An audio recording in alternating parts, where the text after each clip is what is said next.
열왕기상 19장 1에서 18절 말씀을 나누겠습니다. 이 사역이나 사명? 여러분들이 맡긴 일을 하다 보면 그런 생각을 좀 할 거예요. 나의 부르심이 특별한가? 꼭 나여야만 할까? 왜 내가 부르심을 받았을까? 라는 생각이 좀 들 때가 있죠. 그러면서 이제 내가 하나님의 일을 맡다 보면 왜 나만 이렇게 힘들게 살아야 되지? 왜 나만 이렇게 막중한 사명을 감당해야 할까? 라는 여러 가지 짐을 느끼게 될 때가 있어요. 이미 엘리야가 딱 그런 지금 상황이에요. 열심히 유별나다. 만군의 여호와라는 그 존재에 대한 열심히 유별나다. 이 유별나다라는 뜻이 뭐예요? 독특하다. 또 어떤 의미로도 해석이 될 수 있을까요? 나댄다도 될 수 있겠죠. 여러 가지 의미가 될 거예요. 좋은 의미도 되겠지만 나쁜 의미로도 느껴지기도 해요. 유별나다, 특출나다, 독특하다, 유난스럽다, 뭐 이렇게도 해석이 될 거라는 거죠. 근데 지금 이 엘리야는 정확하게 뭐라고 말하냐면 만군의 여호와께라는 표현을 써요. 이 성경에서 만군의 여호와라는 표현은 항상 주시해서 봐야 돼요. 왜 만군의 여호와일까? 이 만군이라는 표현을 쓴 사람이 없어요. 이 다니엘 사무엘 상하에서는 두 사람이 나오죠. 세 사람이 나오죠. 그건 누가 있어요? 다윗, 대표적인 인물이 다윗이랑 누구예요? 한나. 두 사람이에요. 대표적인 사람. 그 중간에 사무엘이 있죠. 이 대표적인 사람들을 제외하고는 하나님을 만군의 존재, 그러니까 만군을 다스리는 모든 군대의 모든 왕들의 위에 계신 존재로 고백하는 경우가 없었어요. 심지어 이 열왕기상은 이 유대 땅의 역사만 다룬 게 아니라 위에 어디죠? 북이스라엘의 역사를 다루고 있어요. 여러분도 알다시피 북이스라엘은 하나님을 잘 믿고 잘 따르고 그 북이스라엘 백성들을 하나님의 백성으로 이끄는 왕이 없었어요. 거의 나오지를 않았어요. 이스라엘 백성들을 계속해서 우상 숭배하도록 만들고 잘못된 생활 양식과 가치관을 따르도록 만들었던 게 북이스라엘의 형편이었단 말이에요. 근데 실제로는 북이스라엘은 잘 살았고 남유다는 조금 가난했어요. 우리의 역사적으로 보면은 성경으로만 보니까 북이스라엘은 최악인가 보다, 북한 같다 보다 이렇게 생각할 수 있는데 전혀 그런 게 아니라 오히려 북이스라엘이 잘 살았고 남유다가 못 살았어요. 경제적으로 겉으로 보면. 근데 잘 살고는 있는데 하나님이 보는 시각에 북이스라엘에게는 항상 위기가라는 게 있는 거죠. 그 위기가 뭐냐? 북이스라엘과 남유다 이 나라를 하나님께서 이 약속의 땅을 주셨을 때 이 약속의 땅의 왕이 되어야 될 존재는 하나님이었어요. 그러니까 누가 왕이 되든 그 왕은 하나님을 왕으로 내 위에 계신 존재로 드러내야 될 역할을 부여받은 거예요. 이스라엘 왕은 조금 특별한 거예요. 그냥 왕으로서 백성들을 군림하고 다스리고 이런 것만 있는 게 아니라 하나님의 말씀을 가까이 둠으로써 백성들을 하나님의 백성답게 만드는 역할도 이 왕에게 부여가 된 거라는 거죠. 근데 이 북이스라엘은 그런 역할이 완전히 사라져버리는 거예요. 이 아합 왕의 시대거든요. 이 아방 때가 북이스라엘이 가장 잘 살 때이고 가장 타락할 때이고 가장 하나님 앞에 멀리 갔을 때가 이 시대예요. 이 시대에 누가 등장을 하냐면 엘리야가 등장을 하는 거죠. 북이스라엘도 이렇게 생각해 볼 수가 있어요. 이런 북이스라엘이 그 정도까지 갔으면 망해야 되잖아요. 근데 안 망하는 이유가 있어요. 이건 이 논리예요. 아브라함이 소알 땅, 이 소돔 땅이 망할 때 어떻게 하나님하고 타협하죠? 의인 몇 명만 있으면 그 성을 멸하지 안 했으면 좋겠습니다 라고 했을 때 타협점이 뭐예요? 의인이 있다면 하나님이 멸하지 않겠다예요. 그러니까 북이스라엘이 멸망하지 않은 이유는 여전히 뭐가 있어서? 그곳이 타락하고 가치관이 멀어지고 하나님께 가장 멀어진 나라에 멀어진 시기를 보내고 있어도 그 나라에 뭐가 있어서요? 만군의 여호와를 인정하는 사람들이 아직 남아있기 때문에 북이스라엘이 망하지 않고 있다라는 거예요. 근데 그 중에 엘리야가 선택받은 거죠. 유별나다라는 의미가 이거예요. 엘리야가 지금 왜 이런 상황에 직면했죠? 지금 이세벨에게 죽임을 당하는 상황이 왜 벌어졌어요? 이 앞 내용 아세요? 유명한 내용인데 바알과 아세라를 섬기는 제사장과 한판 붙잖아요. 그 850명이나 되는 제사장들과 맞짱 붙어서 어떻게 돼요? 이겨요. 하나님을 드러내고 만 백성들이 하나님을 알게 해요. 심지어 850명이나 되는 바알과 아세라 선지자들을 죽여요. 쳐 죽여요. 그 자리에서. 그렇게 하나님께서 이긴 싸움이 돼버렸어요. 근데 그러고 난 뒤의 내용인 거예요. 무슨 얘기를 이 엘리야가 듣냐면 이세벨 여왕이 자기를 죽이겠다라고 하는 이야기를 듣게 되는 거예요. 엘리야가. 그리고 그 얘기를 듣고 지금 호렙산으로 도망간 거죠. 방금 전까지만 해도 하나님의 영광을 가지고 싸워서 이겼어요. 그게 이길 만한 사건도 아니었단 말이에요. 혼자서 850명과 싸운 거예요. 혼자서.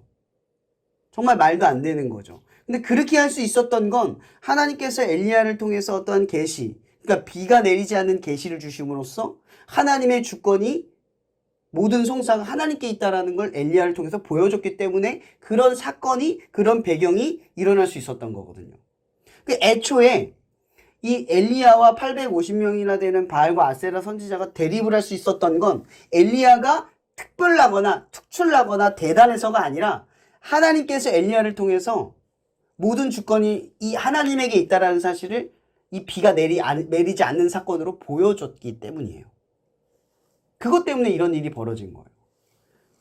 근데 엘리야가 지금 뭐라고 이야기하냐면 나의 열심이 유별나다라고 이야기를 하는 거예요. 내 유별남 때문에 내가 지금 이런 일을 겪고 있습니다 라고 말하고 있는 거죠.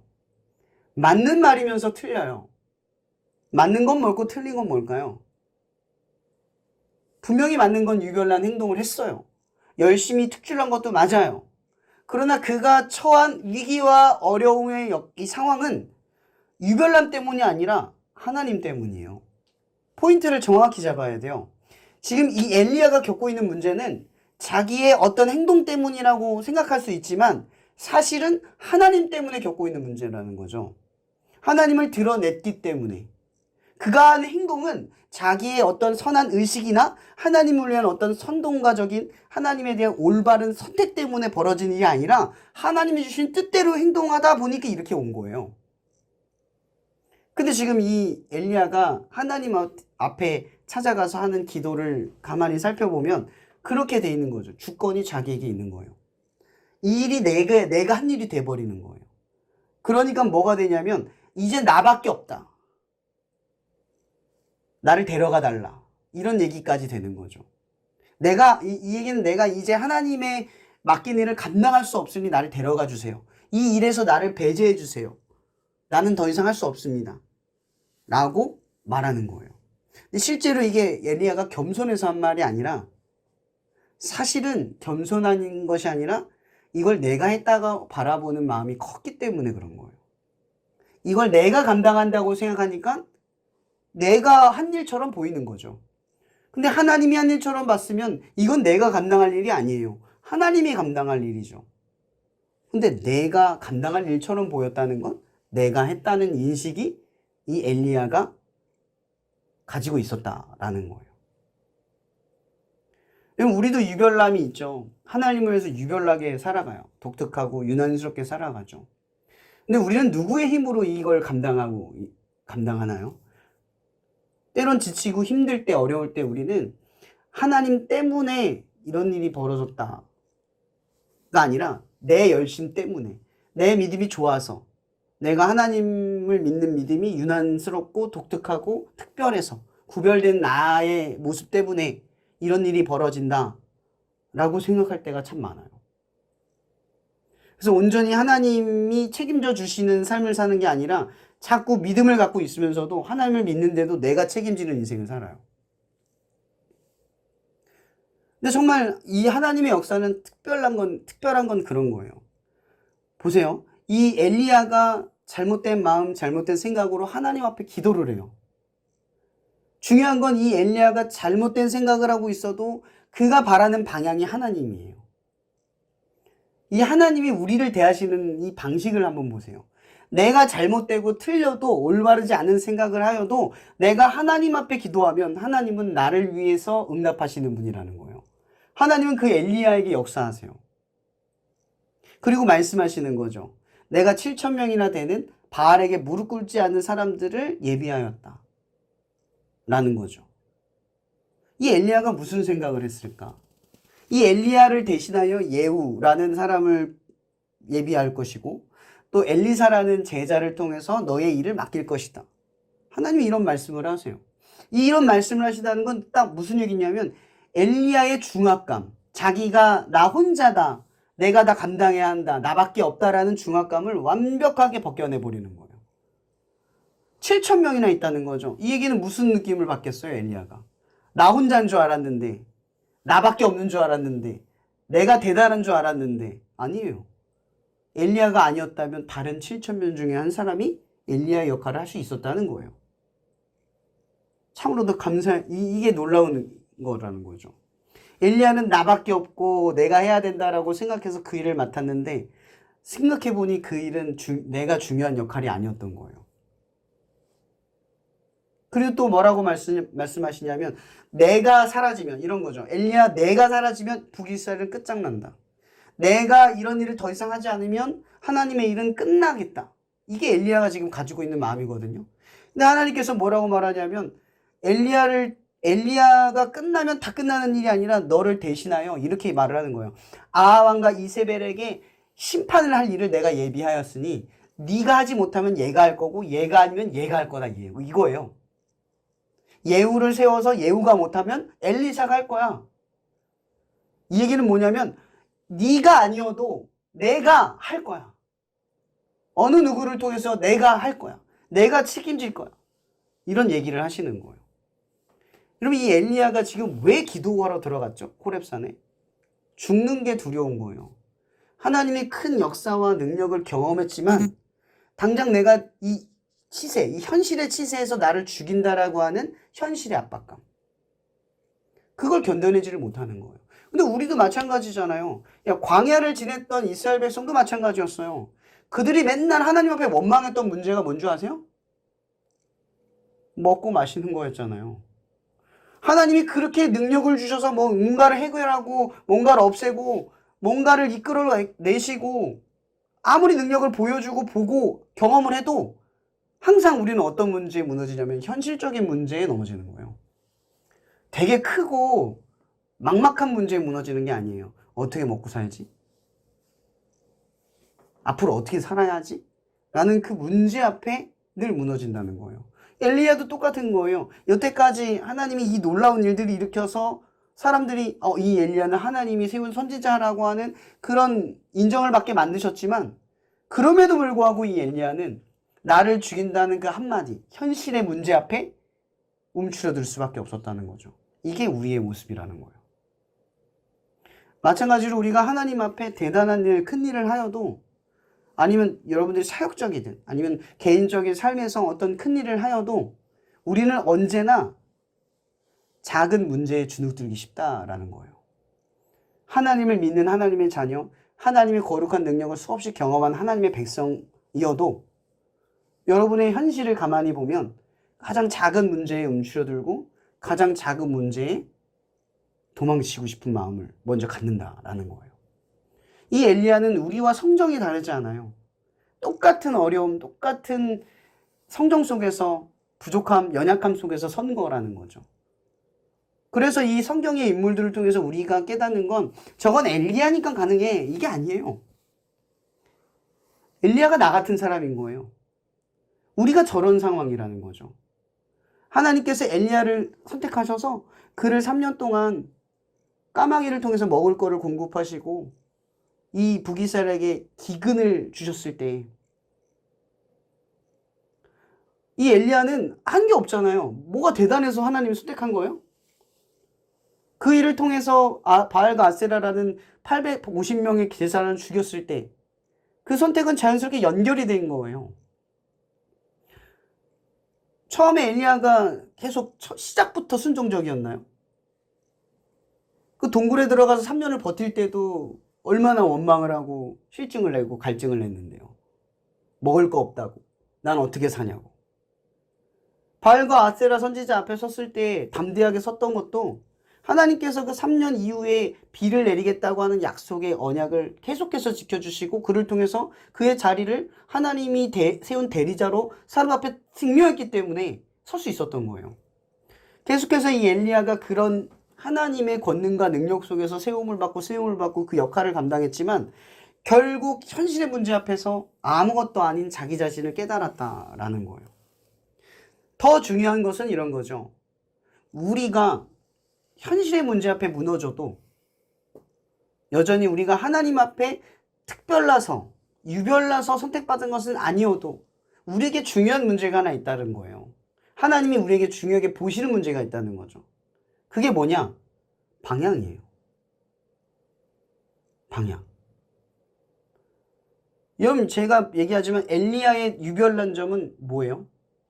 문제가 생기니까 호렙산으로 도망갔다가 아니라 그곳에 들어가서 문제를 해결하는 방법을 떠올리고 방법 계책을 찾는 게 아니라 무기력하게 호렙산에 들어가서 주저앉은 게 아니라 거기서 신앙적 행동을 했다는 거예요. 여러분 이게 단순한 것 같죠? 여러분 요즘 기도하나요? 기도하세요? 솔직히 말해서 어려우면 이렇게 엘리야처럼 기도해요? 방향이 딱 나와요? 내가 문제가 생기고 딱 막혀서 현실적인 고민이 막 들어서면 방향이 딱 보여요? 어때요? 엘리야의 어떤 면이 유별났을까요? 능력과 재능이 아니라 방향이에요. 방향이 유별난 거죠. 여러분 항상 제가 느끼지만 신앙이 좋다는 건 문제와 어려움, 연약함과 시달림이 없다가 아니에요. 방향이 고정되어 있느냐예요. 그런 문제가 생길 때 내가 기도를 해야 된다라는 막연한 생각을 그냥 단순하게 끄집어낼 수 있냐는 거죠. 이 얘기는 현실적으로는 이런 거예요. 신앙인인데 하나님의 능력을 경험했고 취업도 하고 막 잘 됐어. 근데 갑자기 어떤 막힌 문제가 생겨서 너무 힘들고 어려운 거야. 근데 어디로 가요? 교회 가서 지하 다락방에 내려가서 하나님 앞에 무릎 꿇고 기도하는 거예요. 되게 당연한 것 같죠? 되게 단순한 것 같죠? 이거 안 하는 사람 많아요. 이 당연한 논리를, 이 당연한 방향을 살면서 깨닫지 않는 사람들이 많아요. 여러분 우리에게 중요한 것은 바로 이런 유별남인 거예요. 세상 사람들이랑 우리랑 다를 게 뭔데요? 사는 거, 바라는 거, 먹고 마시는 거 차이 아무것도 없어요. 근데 우리는 어려움이 생기면 세상 사람들처럼 머리를 굴리는 게 아니라 하나님 앞에 찾아가요. 무릎 꿇을 수 있어요. 이게 그냥 단순한 논리예요. 우리의 삶을 움직이는 단순한 논리라는 거예요. 여러분 하나님께서 엘리야를 통해서 응답하신 게 뭐예요? 내가 다 알아서 한다요. 걱정 마라. 내가 다 알아서 한다. 너가 무너져도 걱정 마. 내가 다 알아서 해. 절대 하나님의 사업 무너지지 않아. 너를 향한 나의 계획 절대 바뀌지 않고 꺾이지 않아. 여러분 엘리야는 자기가 죽으면 끝난다고 생각했고 지금 이런 상황에 내가 죽으면 모든 일이 허투루 끝난다고 생각을 했단 말이에요. 근데 아니에요. 하나님의 계획은 무궁무진한 거예요. 내 역할이 죽어도 만약 그 순간에 끝나도 충분해요. 하나님은 완벽하니까. 그러니까 하나님 우리에게 요구하시는 게 뭐겠어요? 현실의 중압감에서 벗어나 너의 맡아진 일에 하나님의 자녀라는 그 자부심을 잃지 않고 살아가라는 거죠. 너가 누구에게 속한지를 알고 살아가라는 거예요. 이게 진짜 자유죠. 제가 얼마 전에 책을 읽는데 그 책에서 계속 언급하는 내용이 뭐인 줄 아세요? 광야를 통해서 우리가 배우는 건 일용할 양식밖에 없다는 사실을 아는 겁니다. 그러면서 뭐라는 얘기하면 광야에서 황금을 모으겠습니까? 광야에서 텃밭을 일구며 살겠습니까? 광야에선 아무것도 모을 수가 없습니다. 다만 먹고 마시는 당장의 문제를 해결하는 것이 광야에서 가장 중요한 일입니다. 그러니까 광야를 통해서 우리가 배우는 게 뭐예요? 날마다의 일용할 양식을 먹는 법을 배우는 거예요. 광야가 얼마나 지치고 힘들어요? 그 일용할 양식이 뭐겠어요? 하나님 앞에 날마다 엎드리고 무릎 꿇으면서 하나님과 공급받는 그 무언가에 의존하며 매 순간 일용할 양식을 경험하는 거예요. 그렇게 일용할 양식을 경험하면서 우리가 배우는 게 하나 있어요. 탐욕과 탐심에서 자유해지는 거죠. 왜죠? 매일마다 책임져 주시는 하나님을 경험한다면 우리는 내가 살기 위해 이 정도는 있어야 돼. 이건 필요해라고 하는 모든 문제들이 해방되는 거예요. 이건 우리가 왜 힘든지 알죠? 대부분. 적어도 내가 취업하면 이 정도는 벌어야 돼. 이 정도는 살아야 돼. 이 정도는 돼야 돼라고 하는 우리의 심리가 깔려 있어요. 계속 그 미래만 바라보고 살아가면서 우리는 현재를 가장 비참하게 만들어버려요. 근데 하나님은 우리에게 말하는 거예요. 너는 광야의 길을 걷고 있는 거죠. 날마다의 일용할 양식을 먹으며 나의 공급되는, 내가 공급하면, 내가 너의 삶이 직접적으로 공급하는 날마다의 일용할 양식을 경험함으로써 탐욕과 탐심이 아닌 오직 하나님 앞에 매달리는 인생이 되도록 이끄신다라는 거예요. 진정한 해방은 거기서부터 찾아오는 거예요. 근데 우리는 어때요? 자꾸 내게 돼요. 내 것을 채우게 되고 내 힘을 기르게 돼요. 뭔가 내 삶의 안전망을 갖추려고 자꾸 노력을 해요. 그러면 그럴수록 우리는요, 그래요, 편안함은 없겠지만 불안함은 가질 거예요. 계속 그 미치지 못한 상대적 비교 속에서 살아가고 우리의 삶이 언제나 계획대로 되지 않음을 경험하면서 흔들리겠죠. 여러분, 하나님을 믿는다라는 건 그 반대잖아요. 계획대로 되지 않아도 하나님이 이끌고 계신다라는 확신이 우리를 흔들리지 않게 만드는 거예요. 이런 그리스도인들이 살면서 뭘 경험해야겠어요?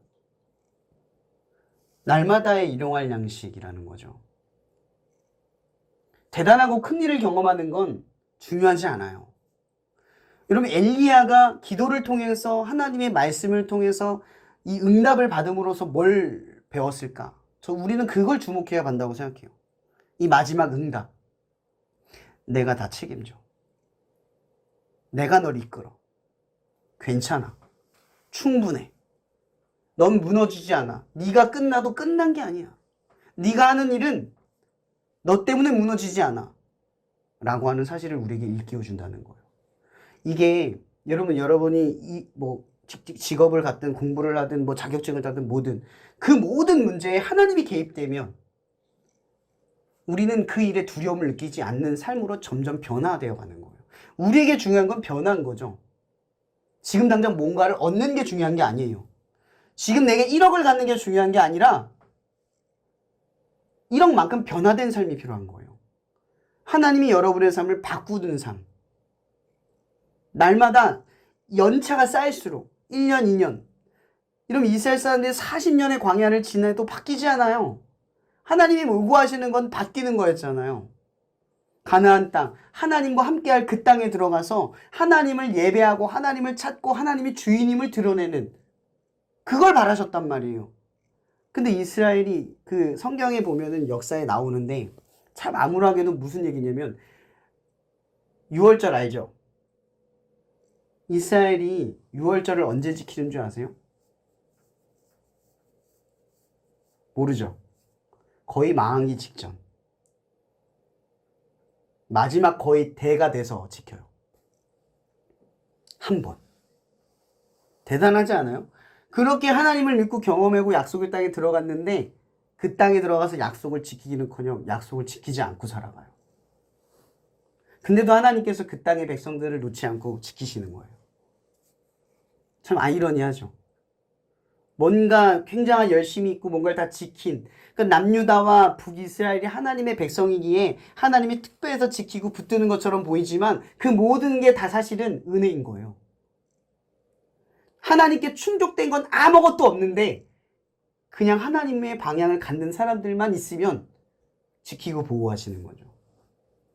북이스라엘의 엘리야는 특별한 게 아니라 방향이 유별난 거예요. 문제가 생기면 어디로 엎드릴지를 아는 유일한 사람이라는 거죠. 근데 한 명이 아니라 7,000명이라는 거죠. 아마도 지금도 우리가 이 사역을 하고 여러분들이 그리스도인을 살아갈 때 그런 느낌 받을 거예요. 나만 유난스럽게 살아가나? 나만 이렇게 살아가나? 라고 생각할지 몰라요. 근데 생각보다 많은 곳에서 우리와 같은 싸움을 하면서 우리와 같은 삶을 살아가는 7천 명의 사람들이 없는 것 같지만 존재한다는 거예요. 우리는 그들 중에 한 명이라는 걸 기억해야 한다는 거죠. 저는 항상 성경에 있는 말 그대로를 떠올려요. 그 문은 좁고 협착하다. 누구나 주여 주여 하는 자마다 그 나라에 들어갈 수 없다. 우리는 이 말씀을 늘 상기해야 돼요. 어느 정도 좁길래, 어느 정도의 규모의 사람, 어느 정도의 사람이어야만 하길래 좁고 협착한 문에 들어갈 수 있을까? 우리는 늘 우리 스스로를 견주어 봐야 한다는 거죠. 저는 오히려 이 말을 기억한다고 봐요. 유별나다. 여러분 뭐가 유별납니까? 하나님 앞에. 나는 유별납니까? 우린 유별나야 돼요. 이게 맞아요. 다니엘도 유별났고요. 다윗도 유별났고요. 사무엘도 유별났고요. 여호수아 갈렙도 회만문 끝까지 남는 유별남이 있었어요. 여러분들은 하나님 앞에 어떤 유별남으로 나아갑니까? 기도를 좀 더 합니까? 말씀을 더 읽으려고 합니까? 아니면 예배를 더 사모합니까? 이러면 이것이 아니면 선택받지 못한다는 거예요. 시대에 분별받지 못한다는 걸 기억하셔야 돼요. 우리가 키워야 할 건 유별남입니다. 사람들이 딱 봐도 쟤는 그리스도인이야. 여러분들을 그리스도인으로 인정하게 만드는 그 손가락질은 뭐 때문입니까? 바로 유별남 때문 아니에요? 남들이 술 먹는데 술 안 먹고 버티는 거. 남들이 식기도 안 하는데 나 혼자 식기도 하고 밥 먹는 거.